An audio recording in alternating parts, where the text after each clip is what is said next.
Yeah. Anyway, let's actually do the video and we'll talk about. Yeah, I think that'll work. No, fuck it. Just throw this on YouTube too. You know? Yeah, all this is all hey, oh yeah, this is what we talk about before the show. All right. Anyway.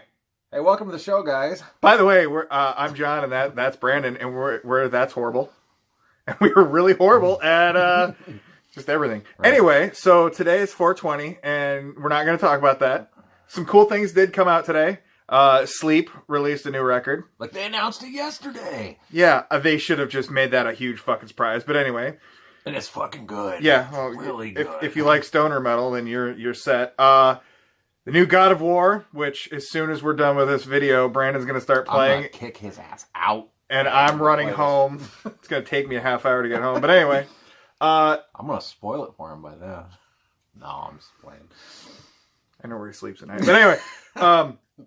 But what we're really going to talk about today, and I guess I kind of stumped him with this. So this year is technically the 40th anniversary of his favorite movie, Dawn of the Dead. That's September 1st.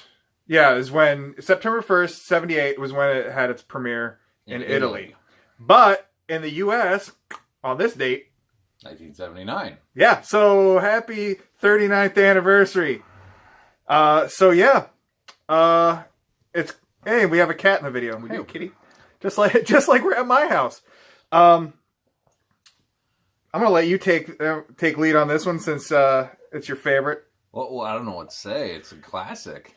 It's one of the best, not only one of the best zombie movies, which is probably the best zombie movie other than Night of the Living Dead. Well, really, any of the first three of the Dead movies you could say are the best horror movies. Yeah, but yeah, really, if this isn't in your top 10 or at least top 5, top 20, top 100, I don't care.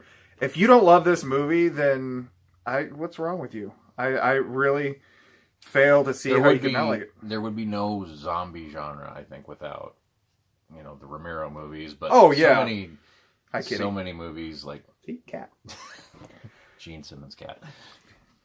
Gene Simmons' cat, and he's kind of a dick. So my kind of cat. All right, get down, buddy. All right, so what was I even saying? Well, there's no production value to this show. I'm not getting paid for this shit, so you guys are gonna get crap. There would be no Walking Dead. Yeah, that show was had one good season, and that was the first one. I saw somebody on Twitter say this new season was 16 nights of the. I want those 16 nights of my life back or something. It's like, damn, that's harsh. Hold on, I'm gonna see no production value. So anyway, yeah, I mean, Night of the Living Dead totally sets it up. Like, hey, this is the kind of zombies we're gonna do. Come here, cat. Come here, little fucker. But then, bam, Dawn of the Dead totally just takes it to this gore fest. But with, there's a great plot. Mm-hmm. You care about the characters, and we've met all of them. I signed my Laserdisc. Yeah. I think they were impressed you had a Laserdisc. Well, was that that would have been the 35th anniversary, kind of grouping, wasn't it? I don't remember. That was 2013, so yeah. Yeah, that was Flashback Weekend, where we met Romero, the god. Still can't believe that happened. I don't fucking think so, Cat. Get down! You are ruining this video. Oh, this is going to be a fun one for people.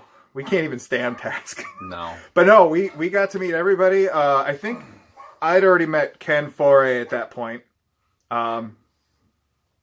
I surprised Ken Foray at that because I handed him the Laserdisc and I'd like you to sign this, and then I handed him a copy of Black Santa's Revenge, which is a classic. It's just a 20-minute short movie where he he plays a Santa that uncovers this ring of people that are stealing all the toys at a habitat or Toys for Tots sort of.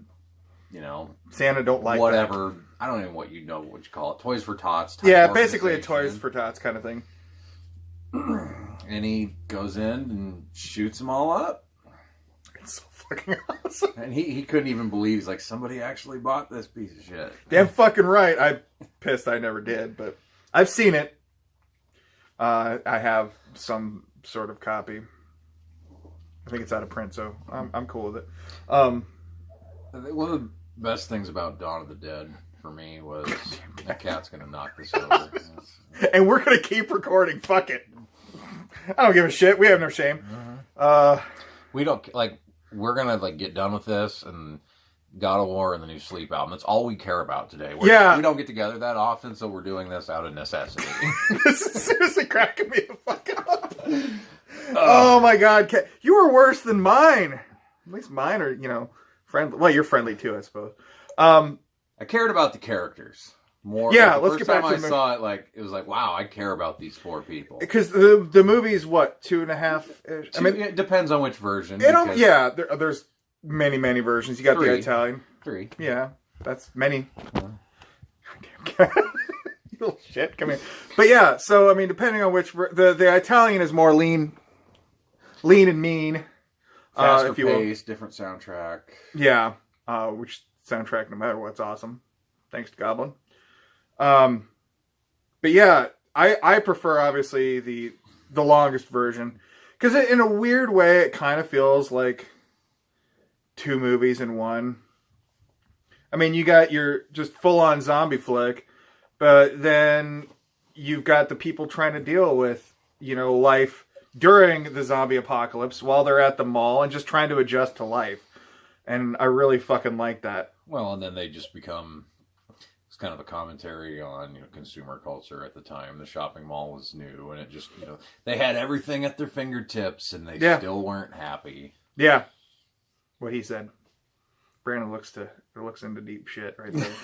It was right. Looking into it, it was right in your fucking face. No, and I love that because everything they'd ever want. I mean, they basically build this nice little apartment with shit from the mall. Like, can't do that now. There's a part where Steven takes Fran's picture. He's like, "Hey, smile," and she says, "Oh, great."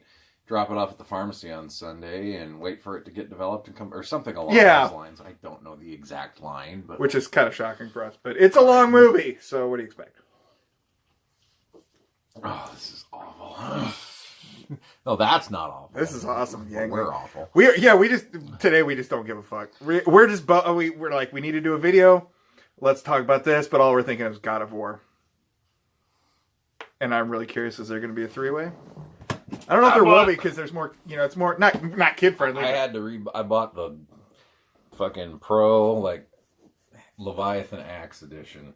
Like, I love God of War, but this dude really likes God of War. He's gonna fuck some shit up, y'all. Mm-hmm. While his kid watches. I think he helps. I don't know. We'll find out. I'm super fucking excited to play that. But anyway, back to the movie. What do you think of the remake? I love the remake. I remember when they announced the remake, I sat there in the movie theater and I was flipping off the screen and like, fuck you. You know what? It's fun. It's a different movie. I mean, it takes place in a mall, yes. But beyond that, it doesn't have the same vibe. And that's fine. It ends up being a fun movie. I really, really love I watch that one all the time too. And I'm not going to get into the debate on whether zombies should run or not. I really don't give a fuck. Because it was a good movie. I don't care. If zombies want to run, that's fine. That's their choice. I know a lot of people like Romero, like zombies don't run. I get it. I get why he says that. He can say that he was the master. But just fucking have fun with movies, people. Come on. 10 years ago, we would have argued, like, both of us would have. I know. Yeah, we all zombies don't, but you know what? We don't care. Like, we're old now, and was the movie good? Yeah. Do we have fun? Yeah. Was it groundbreaking? No. Does it have some great fucking deaths in it? Fuck yeah. I was entertained for 2 hours. Like, what else do you want in a movie? It's better than some of Romero's later zombie movies. Yeah, I wasn't a fan of Survival. That was the last one. Well, yeah. Land of the Dead's awesome, but Land of the Dead clearly can't hold a candle to the original trilogy. I like Diary. I like the approach he took with Diary, but some of the... You didn't like that one? I don't remember, actually. I think I only watched it once. That was the one... I probably wasn't impressed. It was the found footage one. Yeah, that's why. Yeah. It was the one where it went back to the first night. Yeah. And I'd have to rewatch that, and I don't know if I might have survived. I don't know. We don't plan this shit. We just wing it as we go. Mm-hmm. That's the John and Brandon way. That's horrible. Zero production value. But yeah, I loved the remake, and of course, now we have another. Is this the second or third remake of Day of the Dead? It's got to be more than that because there was. Because there was a Day remake with Ving Rhames. And then there was another one, Then I thought. Or was it a sequel that I didn't see? I don't even know. Not good. And then there was the Bloodline that just came. It's on Netflix now. I was wondering how you watched it. And then I didn't do it on Netflix because somebody on Facebook in a horror group was like, here, I've got like 5 Blu-rays for sale for $25, and it had that, and it had they did not want it. Happy Death Day, which I liked. I thought it was fun. Fun fucking movie. It was just, kind of a collect, and the new Leatherface. I'm like, you know what? Okay, 4 or 5 movies, and there's some other bullshit he threw in. Like, just gave me a box of movies for like $25. Yeah, that's not too bad. Okay. If you don't like them, sell them. So I got that, and I thought, I can't be that bad. I mean, because we watched some terrible things. There's terrible when you know it's terrible. Like, the people involved are just trying to have fun, and then when you try to be serious... You guys hear the dog? There's a dog. Cinnamon won't shut the fuck up. Basically, the whole plot of Bloodline is, it's kind of before the outbreak, and then after the outbreak, they go in the underground bunker, and, like, the Bub character, like, his human qualities are that he's a creep. And he's a creep obsessed with a nurse. Like, when he was alive, he would go into the emergency room and fake injuries just to stalk a nurse, and... That is stupid. That is... Oh my god, that made my brain hurt. Like, he carves this nurse's name into her arm, and then they find the zombie walking through their compound. He's got his, her name on. Like, why does that walker have? They don't call them walkers. They come up with a stupid name, like zombie movies that don't call zombies, like walkers or rotters. They call them rotters, and it's fucking stupid. I try not to bash movies really harshly anymore, well, which I still do, but I've got a lot of friends in the industry, or like basically just going to conventions too. I've gained an appreciation for all the hard work that people put into movies, so especially if I'm going to review something online, I try to be a little less harsh. I'm sorry, these fuckers knew what they were getting into. No, fuck you, this is stupid. Well, the thing I'll still watch it. But... It looks great. The production value, like so does The Walking Dead, and we all know how that sucks. But it looks. And the thing is, with like digital and modern filmmaking technologies, you can make like the campiest piece of crap look like the biggest blockbuster you've ever seen. And that I want my crap to look like crap. The other day, I watched Dude Bro Party Massacre 3. Which I still need to buy that. It's got the lowest... It's just the lowest production value. A bunch of friends made it, and it is fucking amazing. About a nut hair above what we're doing. Right? But they actually got like... Two. Maybe 2.5. And Greg Sestro's in it from The Room. Didn't you say Patton Oswalt has like a cat? Yeah, Patton Oswalt. I can't get Andrew him. WK. Well, he just wanted to have a party, yeah, so they're like, "Dude, come on down, let's party, and you can be in our movie." And he's like, "Fuck yeah, guys!" Yeah, I want to watch that. This quickly went away from, but that's what we do. We just fuck. Why stay on topic? I don't give a fuck. But yeah, I really don't. We hit a lull in this love fest here. We saw Goblin in concert a few years ago on their first tour. Yeah, my ears still hurt. Yeah, it was loud. That was... we didn't even finish the show. I think there was like maybe two songs left. We left before the encore. We were in so much pain. Like, I heard somebody, I think our buddy Ben told us, like, get earplugs. Like, everybody's saying you need earplugs for this show. We're like, well, okay, So we did. I needed earmuffs. Like this big. I remember at one point, like, we left and went down to the lobby. Like, we just need to chill out. It was an old theater, and we went downstairs. Metro Chicago. And like we were in the lobby, and it was still just your heart was pounding and another, we had somebody else go along with us who ducked out about halfway through the show, went out to our car, which was across the street. They said the windows were shaking in your car. That show was so fucking loud. Like, I don't know how you did it. And it's not just, we're just not two old people going, oh, we're so old, No, this was fucking excruciating. Like, even just plugging your ears, okay, fine, that helped a little bit. But that vibration in your chest hurt so fucking bad. Sitting in a vacuum. Imagine just being in a vacuum cleaner. and just the constant, like the pressure and the sound. If you can imagine what that was like, that was going. They were amazing. Don't get me wrong. I mean, I got to hear, all my favorite, themes and pieces from Goblin, from all the Argento flicks and shit. But oh my god, like when I joke with people like my body still hurts from that show, I'm kind of serious. Like, I don't know how. Like, I'm surprised they didn't cause heart attacks at any of the shows. It was just that fucking loud. They were amazing. They were top notch for a bunch of dudes in their 60s. Mm-hmm. That was their first U.S. tour. Yeah.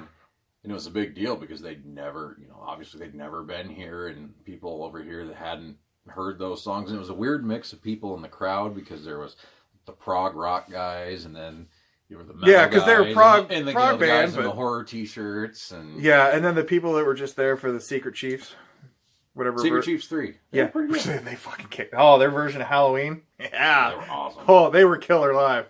But yeah, Goblin. But ever since then, like, they've toured a whole bunch. And it's like there's like 2 different versions now. They kind of saturated the market, I thought. Yeah. Like they kind of. Hey, look, we're touring again. Okay, you were just here last week. You didn't stop. Yeah, but it was amazing. They had a like a $70 like VIP package where you got to meet the band. We thought about it because we're such huge fans of the movies and really just the music from the movies. But they're Italian. What am I going to say to these guys? I bought Goblin soundtracks to movies I haven't seen just because I enjoy their music so much. They're just that good. I mean, just everything they do is fucking awesome. But yeah, I'm glad I didn't pay the $70. Did you buy the Waxwork Dawn of the Dead soundtrack reissue? No. That just came out. How about the Day of the Dead? Okay. That was from a few years I ago. think I have like 4 or 5 copies of the Dawn soundtrack on vinyl. Like, I Nothing have an wrong- nothing wrong with original. I have the reissue from the original label. Claudio from Goblin had another band, Demonia, something like that. and they yeah. redid the soundtrack, but had like the guitars were more distorted, so it was like still the synth and more metal, I guess. Yeah. So Yeah, that's one of my favorite sounds. That and The Thing are my favorite soundtracks ever. I could, like original scores for films. Yeah, they're up there for me. I just go with anything John Carpenter does for my favorite. Like, just put a wall of his movies up and just like throw a dart and be like, "Yep, that's my favorite soundtrack for today." Because I mean, I love the Halloween stuff. I actually didn't see Christine until like last year. Love the soundtrack. Love the movie too. The soundtrack's amazing. I mean, I know the movie is based on a Stephen King book, but still fucking awesome. Still very John Carpenter. I mean, well, speaking of Carpenter, did you hear the news that he is officially, like, he was finally announced, confirmed, yes, I am doing the music to the new Halloween well, film. thank fucking God. Because if I don't know what I would do. But we all knew it was going to happen. I mean, I'm excited for the new movie. Hey, look, we're moving on to and the cat's back. We're moving on to a new topic. Because that's what we do here. We rambled for 20 minutes about nothing. Like this is what we do. So I'm sure if you're watching this, you're one of the 5 people that we're friends with in real life. So you've seen the first poster for the new Halloween movie coming out October 19th. I love the poster. I was expecting people to go, dumb, it's dumb, it's dumb. I read some complaints about it though. Oh, I'm sure I saw a few and ignored them. You know, the mask, it looks a little weathered and old. And, oh, it looks like Rob Zombie's mask. It looks old. It looks like he's sad. Do you expect a 40-year-old Halloween mask to still look crisp and clean? My friend's wife said, God, how did she put it? Like, so did they model the mask after William Shatner now? Which I thought was fucking great. I'm like, hell yeah. So Kendra gets a shout out. So you and Justin probably won't see this, but good job. Yeah, that would crack me the fuck up because it's like, well, she's kind of right. But yeah, I'm excited for the movie. I saw a version of the poster, like somebody put it in Photoshop and like cranked up the contrast really high. So it was very bright and it looks like, you know, his left eye was fucked up. Yeah, like where, because in the original film when he gets stabbed with yeah, the I saw something like that too, which cool continuity, attention to detail, because that's what we care about in slasher. But yeah, some of the later we sequels do where he had two big bright eyes and just walked awkward. And suddenly, all right, so we just had a little hiccup there. So anyway, who cares? Yeah, who gives a fuck? So I'm gonna splice this together really weird, and we're just gonna call it a night. Yeah. Thanks for listening to us ramble. Yeah, we clearly just don't give a fuck. This has been one of the most fun episodes. Yeah. I was gonna make a joke and I don't remember. So yeah, who gives a fuck? We have fun. I don't care. You guys have fun laughing at us? I don't give a shit. Yeah. Later. That's I horrible. guess. That's horrible. This whole thing was fucking horrible. Bye.